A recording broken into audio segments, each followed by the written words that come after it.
showed, marginal improvements in the way that they managed their finances in the past year. But Auditor General Terence Nombembe says that they still incurred hundreds of millions of rands in irregular expenditure. Nombembe had told the media yesterday that a trend had emerged with a movement towards unqualified audit reports. To hear more, we're now joined by the Auditor General himself. Thank you very much for joining us on the program. Welcome to you. Thank you, Peter. All right, marginal improvements. When people hear things like 3 out of plus minus 40 national departments with clean audits, that doesn't sound well. And, you know, when you hear backstories of corruption in the media, is this a serious problem? How do you view the report? The way we do analyze it is first and foremost acknowledge and be happy with those that have achieved clean audits. The other element that is critical is that there's a critical mass of auditees or departments in the region of about 60% and more that have got the capability of achieving clean audits, and which with a bigger push will be able to get to that point. Those are the auditees that have been able to get their numbers right, their information right at the time of the audit. All we're saying now is that let's do that continuously throughout the year and not wait for the audit process to start rectifying the information. All right, clarify a little bit. I mean, when we're talking about clean audits, does that mean no problems? Unclean audit, there's qualified, there's disclaimers. Just explain that very briefly for us so that we get an understanding. I mean, are we saying that these other 37 departments are corrupt, or what is the situation? Now, essentially, let me start with the extreme case, which is the fact that at the National Department, there's no department with the disclaimer, which is the worst opinion, with the exception of Public Works. And with that, there's a lot of work being done with the minister and the previous ministers to rectify that situation. The rest of the other departments have got 1 or 2 areas of concern, but the bulk of the departments are the ones that we're saying they just need to get their finances right, their reporting right throughout the year, so that we don't pick up errors as auditors. So the reason we don't get them to clean audit is because even though they got things right at the end of the day, but we cannot guarantee that that situation will continue when the auditors are not there. So procedures perhaps are weak? Procedures are weak, internal controls are weak, and in that respect we have placed a lot of emphasis with the ministers, with the legislatures, to monitor these controls continuously. Is this negligence, a lack of will, or is it just maybe skills that are not there to manage these kinds of procedures? It's a combination of lack of monitoring. It's also a situation of the skills not being there in terms of people that needs to do the job, particularly at a provincial level, where some of the departments that have performed badly did not have permanent HODs. Some of the departments did not have CFOs that were competent enough to do their job.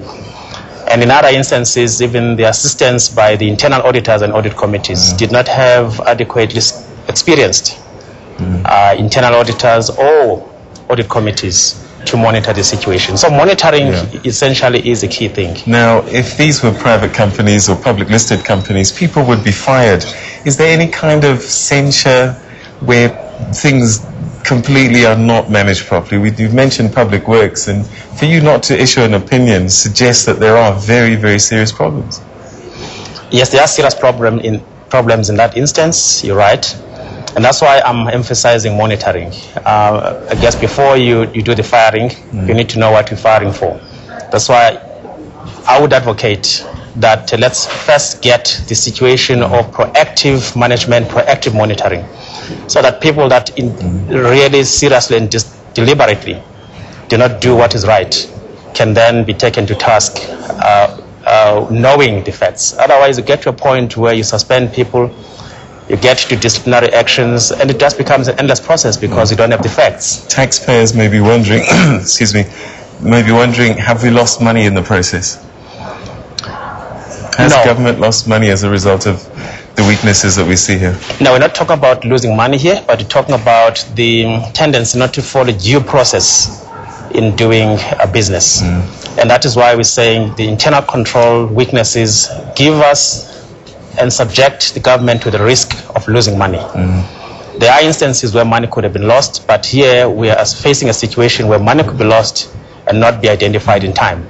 Well, how do we reconcile? I mean, I think the end of last year we had Willie Hofmeyr saying that between 25 billion and 30 billion rands of South African government's procurement budget alone is lost annually to corruption, incompetence, negligence in the public service. How can that happen? You go through an audit process and you tell me that actually it's not that bad. Procedures are in place. They get to the right equation at the end. And yet we've got these losses.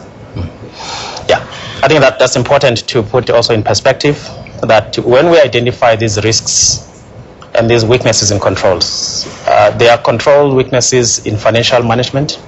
There are control weaknesses in compliance with laws and regulations. And the biggest element of that is supply chain, which is procurement. This is where the biggest area of potential loss exists.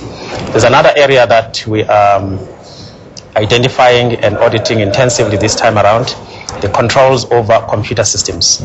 Because this is another area where losses could be made by sheer